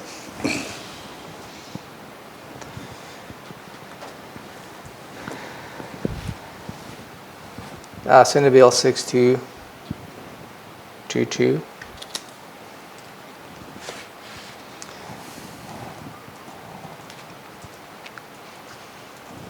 And this bill authorizes commercial property assess clean energy and resiliency is what we call a new program, a C-PACER. The jurisdictions need to implement to incentivize green building construction. But there's procedural any jurisdiction must take. So in order to establish a program to this chapter, first, obviously, you need to adopt a resolution or an ordinance that includes an statement that financing qualified projects through The assessment in this public interest is safety, health, and other common goods reasons. And a statement of this ordinance shall include the county intends to make assessments to repay CPACER financing for qualified projects available to owners of the eligible property. A description of the region in which the program is offered, which may include the entire county, maybe include both incorporated and unincorporated areas of the county. It must be located wholly in the county jurisdiction. And there's another prescribed. So what it does is allows for an exemption for those commercial properties. They may include allowing the permit fees, you can exempt from those, the inspection fees, the lender fees in case if the jurisdiction provides some loans, program applications and administrative fees, project development and engineering fees. So allows this program for you to exercise your legislative authority to exempt those larger fees for projects commercial in nature. They may have a green footprint. Part of their Who determines that green footprint? Is a solar panel 10 by 10, is that enough? Or does it have to be 20 by 20? I believe you probably have to define what that is. I mean, you as a legislative authority. Well, that's a good question, though. That's not something we have in our permitting. You know, it's not codified, or is it? What constitutes a green building? But we don't have anything codified. We don't. I like the fact that it's incentivized. I just don't know what it is. I'm just going to use Satina's new building out there. They built a new construction that housed their new facility. Would have they gotten a break if they would have put solar panels on the roof? Is that what we're talking about? Or thermal pane windows? Or Based on my understanding of the bill, that could have been the end result if you have taken those actions. so we could attract businesses that might do something like that by giving them this option? Is that it? Yeah, the bill allows the legislative authority to do that. Well, I'm So trying to. we're neutral at this point? Yeah, it sounds good to me on the surface, but it also sounds complex. It's extremely, So I'd like to take. this bill is a 20-page long. Oh, my goodness. mackerel. That's And, not very green. And it's a, And it's on paper? and it's a brand new bill, so, and that's what my suggestion will be neutral. Okay. Okay. And the last one. No, I have more. Oh, we got people, okay. How many more you got? This is concerning local ballot measure statements committee members. As you may be exercising your, to appoint a pro and con committee members for the ballot measure. What this bill does is requires that some of the committee members has to be registered voters in the jurisdiction in which that particular ballot measure will take place. I think that's okay. That makes good to me, yeah. Yeah, that makes sense. And they said committee members to be registered voters in the area voting on the measure. So Yeah. it brings a little more. So you don't Need have somebody someone from from the Kansas. outside providing a, I Yeah. think that's a good bill Okay. myself. Pretty simple. Yep. Is there another page that I don't have? No, this is my notes. And again, those Okay. are the notes, the bills that just came through The weekend. on the weekend. So I will update. Can we take a next week. break? Sure. Is this the last one, though? 6238, is this the last one? That's what I'm pushing for. It's not? I have two more. Then let's take a break. Yeah, we've been out for an hour and a half or so.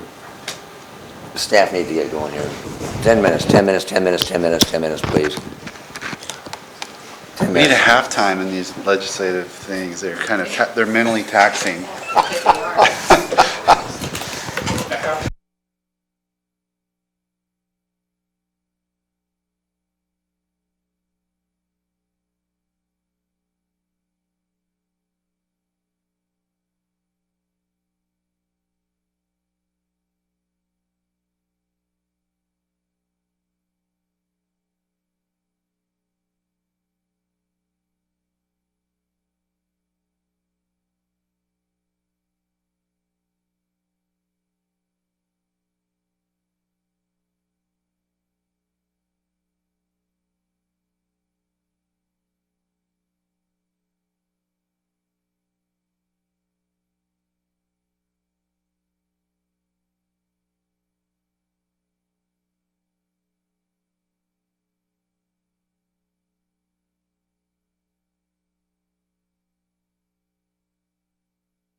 We on? All right, welcome back. Couple years It is away from still that, January yeah. 21, 2020. We're finishing up the agenda setting work session. We're completing and wrapping up the 2020 legislative session. Yeah, I have a couple more bills for bring to your attention. House Bill 2 is not in your report. Did you do 6238? Yeah. Oh, we did, okay, then go ahead. So House Bill 2303 and House Bill 2395. They do just about the same. So House Bill 2303, and this is an old bill that's coming from last year, and you supported this last year, so that you know, allows a service member of an active duty military spouse to practice any profession regulated under Title 18 RCW by the Department of Licensing and the Department of Labor Industries, as long as the licensee is in good standing in another state. So the way right now what it is in House Bill 2395 is a little more specific to nurses. What it is right now is anybody who has a license coming from a different state as a result of military relocation, they cannot practice in this state because they have to go through their own certification, and maybe may include testing and so on and so forth. What those two bills do is reciprocate licenses only for military families who have those licenses in good standings from other states, allow them to practice the same professions here in the state without going through the... Like barber activity or something, so they don't mess up my haircut, right? No, it's more than that. It's professional licenses. Yeah. So, but spouses, like, for example? Yeah, and for instance, in 2395 is very specific, allows an active duty military spouse to practice any profession regulated to department licenses related to specific to nurses. I'm good. So.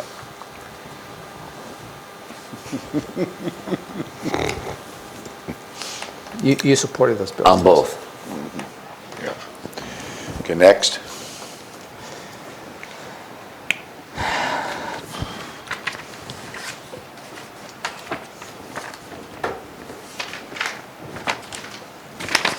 Sorry.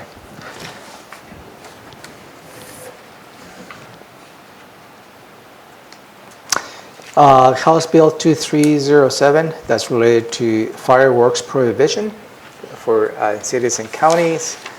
What this bill does Neutral. is... Move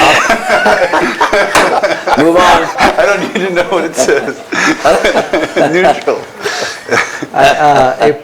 And this one provides what it does is simple. It eliminates the dates of June 13, 2002 in which you can enact an ordinance and resolution related to prohibition of sales of fireworks as well as discharging. I think all of us, at least some of us, know how emotional this item could be. At this point, my suggestion will be to remain neutral. Good. Please, thank you. What bill was that? 2307, House Bill. Thank you. And last and not least, and even Carrie is here, and this is House Bill 2625, and this is related to local parks funding, adding new sections to the so allows flexibility. Let me see.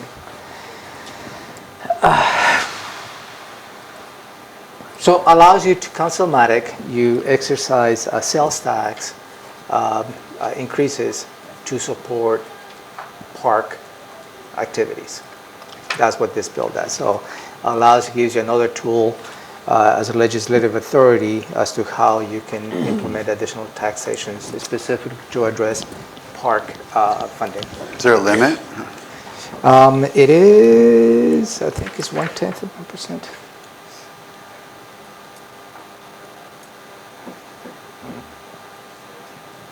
I think it'd have to be, they wouldn't give us carte blanche. I think it was a limit. It came across the just limit, thought- but I can't remember. No, How- I didn't catch It it. seems to me that The state, the license, on licensing, you pay the parks fee, the $5 parks fee, whatever, that's voluntary. And I heard a week or so ago they were doing away with it because they have a ton of money. My first thought was, it'd be nice if they took that parks fee and apply it to counties. People getting licensed in Thurston County are paying a park fee if they want to. It's voluntary, but they can support it that way, but tag nab it. Go ahead, Gary. I was just opining. No, that sounds like a good idea. But on the parks funding, and it's a sales tax, I take it? Yeah. And is it a county-wide sales tax that goes towards just the county's parks? Or if it's No, county-wide, does it help the city, or what's the It deal? excludes the park districts, because remember the city of Olympia and the city of Tumwater, they already have the metropolitan park district, so you couldn't impose a double taxation on that for the same purpose. So you have to exclude those. But Lacey would be paying the tax and it would become a county? I'm not Or sure Elm. if you can exercise those, I because mean, the city there doesn't again, we've have. got the problem of no retail outlets in the county that we would really benefit from. you Yeah. know? So that'd work good for Pierce County, UGA. but it wouldn't do much for us. Anyway, it just give you another tool. Okay, good, I'm okay with it. Romero, can I ask what the number is on that? House Bill 2625. 2625. Were you here to speak to that, Gary? No? No? Okay. He just learned that one, right? Okay, that's all I had for you. All right. Okay, you want to take a break?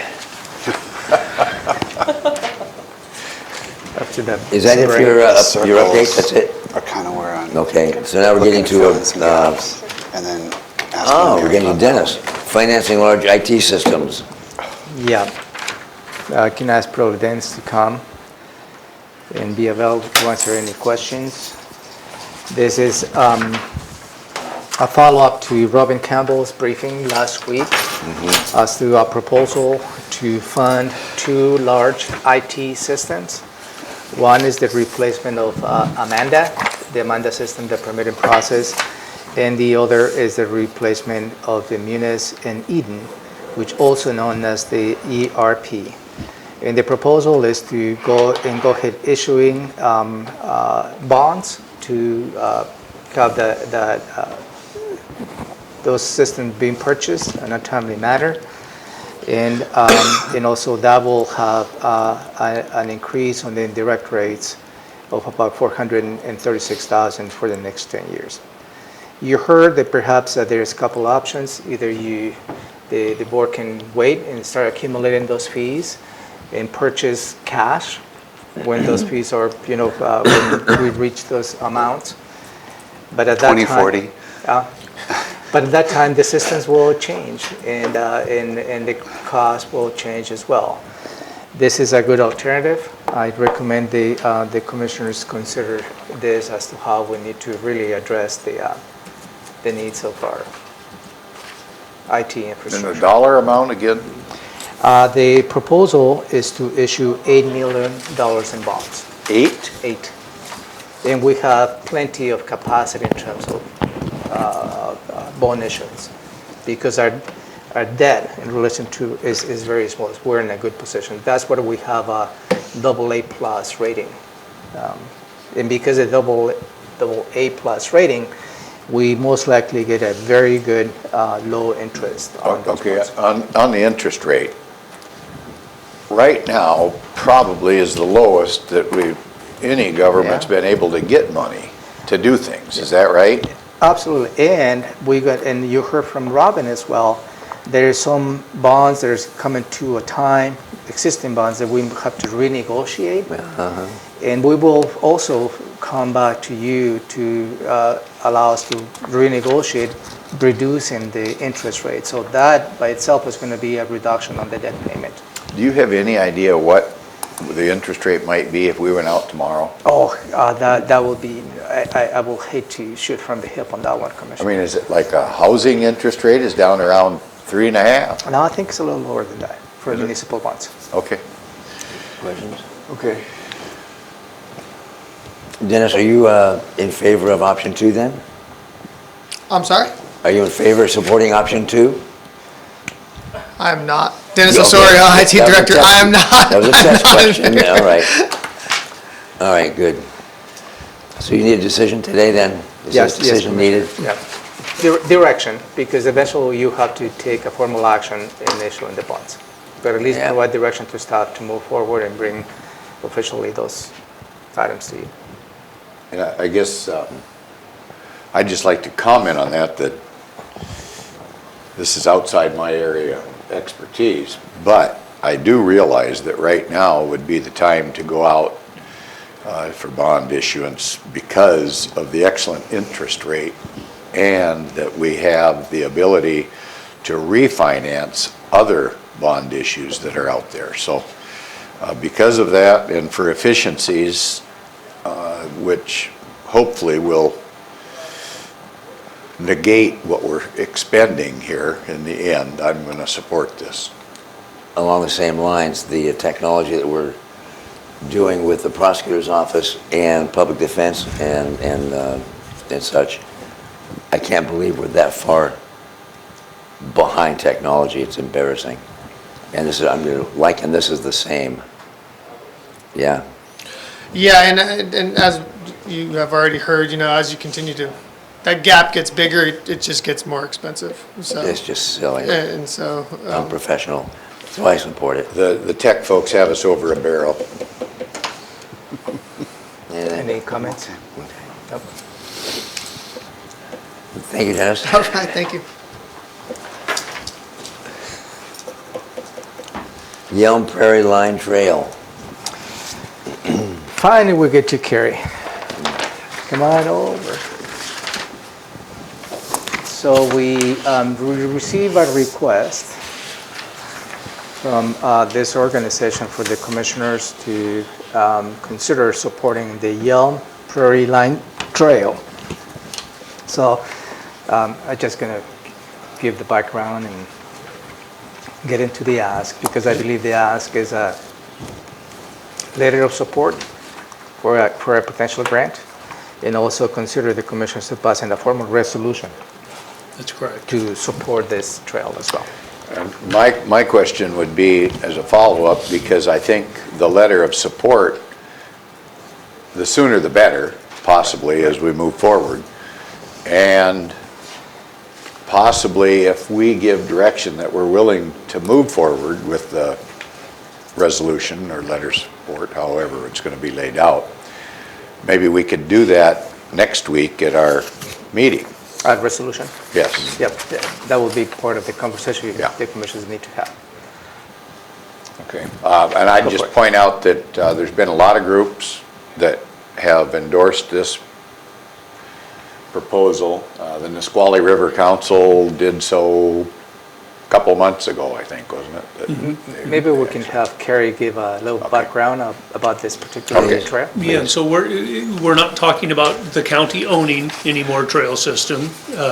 Clearly, this is, the Prairie Line, approximately 2-mile stretch of trail is already owned by the city of Yelm, and takes that trail corridor, which is an extension of our Yelm-Tenino Trail corridor. It's the same former rail line. And City of Yelm ownership goes all the way to the county line with Pierce County. And I'm going to kind of echo some of the language in the draft resolution, that this connection does add an economic, transportation, recreation, and safety benefit to the residents and the visitors of Thurston County. Thurston County's investments, previous investments in our trail system, always anticipated that our trails would connect with adjacent jurisdictions at some point. And so I think this is a great thing for the South County, but certainly for all of Thurston County, because it connects them with our greater trail system. And I'd say that this is an economic driver, because eventually I can see this where we'll have, I don't know, places to rent a bicycle, bed and breakfasts along the way. I think it'll be good, clean recreation, connecting all the way eventually to the Pacific Ocean. I absolutely agree, and this is just a further step in allowing the opportunity for Thurston County's trails to become part of a statewide and then a nationwide trail system. Questions or comments? No. I do. I love the concept overall, but my only concern is not a concern, it's a question. And that's on page 2, section 2. Thurston County will actively partner with organizations, agencies, local, county, and state governments. What does that mean? Are we entering into, does it bind us then to work with organizations that we may or may not like or support? Or I'm just trying to think of the worst case scenario.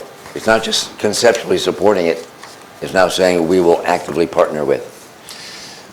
Well, that's an interesting question. I don't believe this requires us for any additional labor, additional spending, because again, we're not incurring any additional ownership of trail corridor. So the way I read that, Commissioner, was just that it does conceptually tie us to working with towards the same common goal, which is an expansion of the trail system and connectivity of the trail system. I can't imagine, but I've been blindsided before, to have some type of an agency or an organization that might be in opposition to our beliefs or our way of life, whatever, that would step in and say, oh, but you're obligated now, you will work actively and participate with us and partner with And us. my familiarity with the agencies that we'll be working with is we all do share a common goal, and I'm not seeing any real encumbrances to our vision for the trail. I just want to make sure there's no boogeyman there. But other than that, I think it's a great idea. So you need a thumbs up. Yeah, so Or neutral. we'll draft a letter of support for your signature, and also we'll bring this resolution hopefully for next week. Okay. So I may ask you to come and provide a Sure. background on this. And we'd get a presentation from Kerry then at that meeting as Yep, well, yeah, right? yeah. Good. Got it. And then are you in communication with the mayor, Foster, to let him know? I've not been until we got an answer from the board, but I certainly will be. yeah. Okay, thank you. Well done. And I'm glad you're here still. Thank you. Can I ask a question on another topic here, because you're here? What's the completion date on our tunnel activity over there on Rainier Road? Well, we're on Burlington Northern schedule, and it is somewhat weather dependent because the crew can get called away for emergencies, slides and Okay. stuff that affects our rail line. But roughly what we're looking at is mid to the end of February for the completion of that bridge. The hard part is done, which is driving the piles, and that's the most labor intensive part of the project. It'll start moving more rapidly now. So I would look for the end of February for us to be in a position to actually go in and pave the trail to connect our two existing trails underneath the new trestle. And what about the piece with Talcott Ridge? Where we cross the road going into Talcott Yeah. Ridge, we're gonna be crossing over the existing road. Over the top. Not over the top, No. at grade. We're crossing right at grade. Okay. And we're allowed to do that as long as we're not affecting that existing grade, which is the Talcott Ridge Road. It does have an incline to it, and at such a time we were to change that incline, we'd have to do quite a little bit more work to cross with the trail. But the fact that we're able to use that existing grade, we're able to go straight across essentially. Oh, perfect, good, Yeah, and it'll mirror most all of our other intersections with vehicular traffic. very nice. Okay. It's gonna be a Anything great project. Nope. else? Wonderful, thank you, Kerry. Okay, thank you. Thank you. Thanks for sticking Look forward with to us. go for a test run, literally. Oh, man, yes. Have to cut a ribbon on that thing. Great. Public testimony. This morning we received a letter from Mr. Pettit. No, thank you.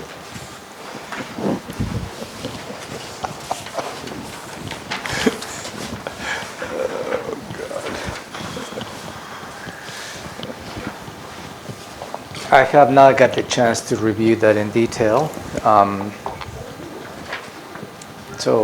It's just to make you aware that you received this letter, acknowledging the receiving this, and I won't be able to tell you the details of this letter or how the gist of it. I have not Okay. read it. Is that the extent of public testimony? Yep. All right. How long will that executive session take? That will take probably a good 25 minutes. 25 minutes? Yeah, and as soon as Travis is here, I saw him walk across the hall about 10 minutes ago. so you have Yeah, commissioner items then? commissioner items. Do you have any commissioner items? So I brought an item I wanted to bring it last week, but we didn't have any time. So I just checked in with Ramiro, but I want the board to be aware that what is it called, Thomasina McLean? Yeah. The McLean Foundation, or I forget their name, but it involves Ralph Monroe, Bob Barnes, Dave Pearsall. They work on trail work around, and they have an Earth Day project, and they're working with our staff to coordinate there on the Ralph Monroe Trail. And the issue is that their $50,000 budget is going to be filled in $25,000 through a grant from Washington Conservation Commission, but it's an after-the-fact reimbursement grant. So they were inquiring whether there was any way we could bridge loan them something that would get them their money, so that, and then a couple months later or whenever the processing goes through. And Ramiro and I talked about the challenges there. I've reached back out to them to ask them if there's a way for us to be a recipient of the loan, of the grant that they're seeking, so that it might wrinkle out some of the bureaucratic obstacles. So if that comes back, I will let you guys know. But in the meantime, that was the request from that group, and we're trying to think of a way to help them. Because they'll have the money from the state grant, but they just don't have the upfront ability to. And they need to go buy some plants or trees. Yeah, exactly. Something like that. I've got the detailed budget. It's basically all buying trees for the project, but they won't get the grant money until after the fact. So we're seeing if there's any way the county could legally help. I'm all for helping, I but bet I we don't know can. anything about it. Okay. I just wanted to make sure, because if there was any resistance, I wouldn't bother to put more effort into it, trying to help them. But it seems like if we could help, you guys are willing to find a way. I would. Okay. I am, yeah. Okay. I have a short item, and I don't know if it's come to your attention yet, but it's supporting Office of Public Defense. They did that remodel to the front, and I had a check-in with Patrick last week, and what they've gone from an open air, no security at all, they've gone to a more secure system. However, they have a really old door, an exceedingly old door, that needs to be replaced. And the protective glass that protects the employee from hostile people is nothing more than a Sizzler sneeze guard that's plastic. If you just pull that doggone thing out, it's silly. So I don't know if you've seen the request or not, but he said he would be seeking support for a door and/or, it's not even resistant type, shatterproof glass or replacing that. He just need to submit a request. Okay. And go through that process. So he said it was coming. Yeah. Didn't know when, but I just want to let my commissioners, my seatmates know that's there. It'll be Maybe coming. on one thing, I mean, we've got some substantial doors down there in that jail down below. If it would fit, why couldn't we just put one of those in? I mean, we actually have wooden doors with heavier glass. I mean, it doesn't have to be a metal thing with bars. Yeah. Can't facilities just take a look and see if we can unscrew one and move That's a it? detail I don't care about. Before we get to the solution, Commissioner, let's see the request, and then we'll facilitate that request. Yeah. Let's go through the bureaucratic process and delay it as much as we possibly can. Or we can remain at the policy levels here. God. Never mind. All I'd right. go down and take it apart myself and change it if I had to. So we each have one commission item. You have one to throw in real quick before we get into I exec just session? did good enough. Let's go. All right, then we're ending this session. Thank you very much. Remember, there's no BoCC meeting this afternoon. It's next week, 5:30 p.m. on Carpenter Road at the Washington Farm Bureau on the 28th of January. See ya.